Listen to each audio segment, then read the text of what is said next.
Good morning. Wait for the slides.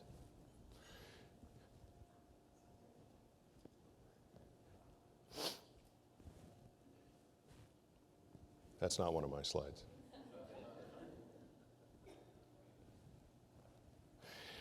So in 1961, President John F. Kennedy went to Congress with a very bold vision.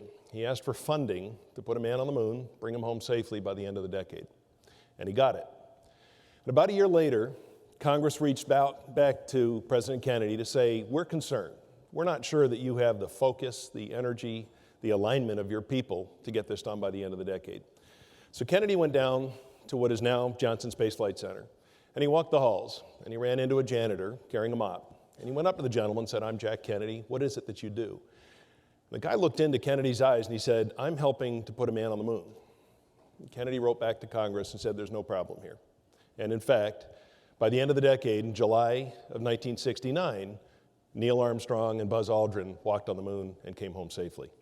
What Kennedy had done was he had ignited the passion and the performance of an entire nation with a higher purpose. The higher purpose was not just the advancement of space travel, it was the advancement of the very frontiers of science and technology and American confidence. So fast forward about 50 years, my wife and I learned a similar lesson on a slightly more terrestrial level. My wife has a small business. Each year she looks for charity events to get her employees involved in. And about 10 years ago, she reached out to the Marine Corps, Toys for Tots program. And she asked if she could donate bikes and have her employees deliver the bikes.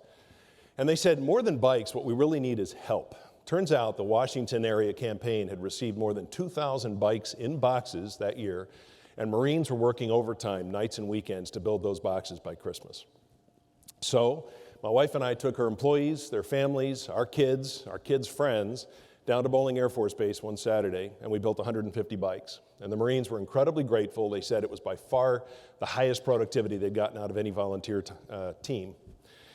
So the next year, my wife called the Marines and said, can we do it again? They jumped, she mustered. We built 175 bikes that year.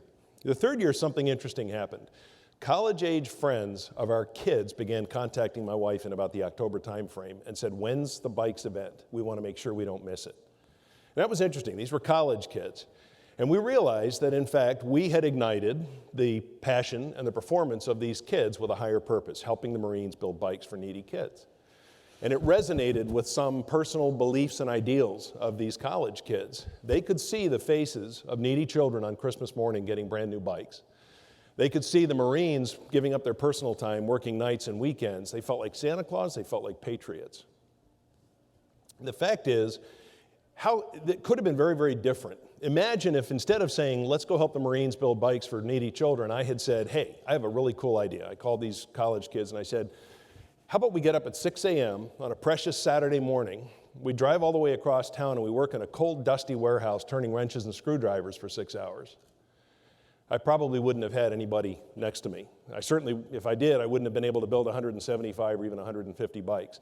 The fact is, what we had tapped was the emotion and the real motivation of these kids. Intrinsic motivation, as it turns out, is a very, very powerful booster of both morale but also performance. Everybody in this room is charged with doing more for less. It's just the times that we live in. So here's a freebie. What do we do? How do we ignite our teams? First, figure out what your team's higher purpose is. Every single team, every project, every organization actually has a higher purpose. Figure it out. If you're building a system, for example, for Health and Human Services, in the end, you're probably doing something that affects delivery or quality or access to quality health care for American families. If you're building a system for the Department of Transportation, you're probably affecting the safety of American roads. If you're building a system for the Department of Education, you're doing something to elevate the young minds of a new generation. Figure out what that higher purpose is. Second, internalize it. Figure out how it resonates with your own beliefs and ideals.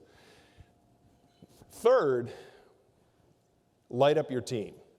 And by this I mean, don't just tell them. It's not a slogan, it's not a sign on a wall, it's not a sentence in a speech. Help them internalize it. Connect the dots. For every single person you have the privilege to lead between what they do day to day and what that higher purpose is. You're turning bricklayers into cathedral builders. And I did this on an interesting project. I had a team of cybersecurity engineers working in a dark windowless room in Northern Virginia, protecting the IT infrastructure for the Federal Aviation Administration. They were good, but they weren't great. I knew they could get further. So we took them on a field trip. We took them into an air traffic control tower, and we asked them to watch an air traffic controller land 150 passengers safely. And we connected the dots between what they do and what that air traffic controller was doing to safely land those passengers. And they were lit up. They felt like heroes overnight. Attrition went to zero, productivity went through the roof. So in a nutshell, figure out what your team's moonshot is and light them up. Thank you.